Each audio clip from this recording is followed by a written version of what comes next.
আসসালামু আলাইকুম, আমি আজকে সিয়াম আবারও আপনাদের সামনে একটি নতুন ভিডিও। সো আজকের ভিডিওটি খুবই ইন্টারেস্টিং বিকজ এখানে আপনাদের দৈনন্দিন জীবনে সুর দিয়ে কীভাবে ব্যবহার করবেন তার পরিচয় এবং তার যে কার্যকলাপ মিন্স কীভাবে সেগুলি কাজ করে আমাদের দৈনন্দিন জীবনে সেগুলি আমরা আজকে জানতে পারবো এই ভিডিওর মাধ্যমে।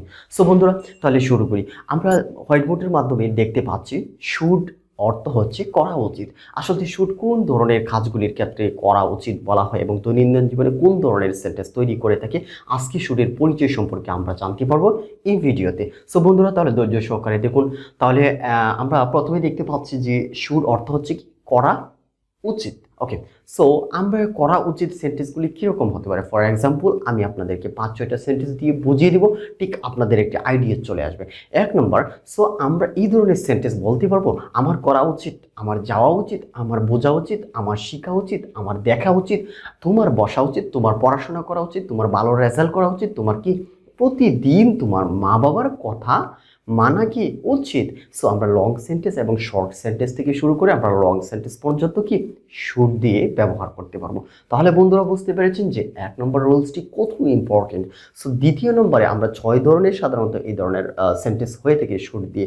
দ্বিতীয় নম্বর যে রুলসে আমরা কথা বলবো সেগুলিকে আমরা না করে বলবো। যেমন কিভাবে হতে পারে সেগুলি, আমার কথা, আমার কি ভালো রেজাল্ট করা উচিত নয়, সো আমার কাজ করা উচিত না, আমার কাজ করা উচিত না, আমার কথা বলা উচিত না, আমার পড়াশোনা করা উচিত না, আমার স্কুলে যাওয়া উচিত না, আমার ফুটবল খেলা উচিত না, এই ধরনের নানা শব্দগুলির মধ্যে যে উচিত নার ক্ষেত্রে। সো বন্ধুরা, তাহলে বুঝতে পেরেছেন আমরা তৃতীয় নম্বর যে রুলসটিকে ব্যবহার করে আমরা করা উচিতের ক্ষেত্রে আমাদের দৈনন্দিন ক্ষেত্রে কোন কাজগুলি হতে পারে। সো সেম এইগুলিকে প্রশ্ন করে ফেলুন। সো আমার কি কাজ করা উচিত, আমার কি বাজার যাওয়া উচিত, আমার কি পড়ালেখা করা উচিত, আমার কি ঘুমানো উচিত, আমার কি মসজিদে যাওয়া উচিত, আমার কি নামাজ পড়া উচিত। সো এই ধরনের বাক্যের জন্য কিন্তু শুডকে ব্যবহার করতে হবে। সো আমরা 4th নম্বরে যদি চলে যাই, আমার কি কাজ করা উচিত না, আমার কি কথা বলা উচিত না, আমার কি বাজার যাওয়া উচিত না, আমার কি ভালো রেজাল্ট করা উচিত না, আমার কি ঘুমানো উচিত না, আমার কি পড়াশোনা করা উচিত না। সো এই ধরনের বাক্যের ক্ষেত্রে কিন্তু আপনাকে এটি ব্যবহার করতে হবে। 5 নম্বর, জাস্ট আমার কিভাবে কাজ করা উচিত, আমার কিভাবে পড়াশোনা করা উচিত, আমার কিভাবে স্পোকেন ইংরেজিতে কথা বলা উচিত, আমার কিভাবে প্রশ্ন করা উচিত, আমার কিভাবে প্রতিদিন স্কুলে যাওয়া উচিত, আমার কিভাবে ভালো রেজাল্ট করা উচিত, আমার কিভাবে কাজ করা উচিত। সো এই ধরনের বাক্য, সো এটাকে আপনি না করে ফেলবেন।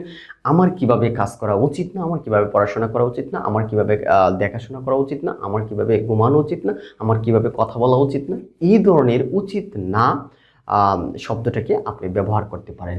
সো বন্ধুরা, তাহলে বুঝতে পেরেছেন 1 থেকে 6টি পদ্ধতির মাধ্যমে আপনি কিভাবে শুড ব্যবহার করতে হয় এবং শুডের যে একটা পরিচয়, এগুলি আসলতে কি কথাগুলি আমাদের দৈনন্দিন জীবনে কি বলি কি না তা অবশ্যই আপনি বুঝতে পেরেছেন।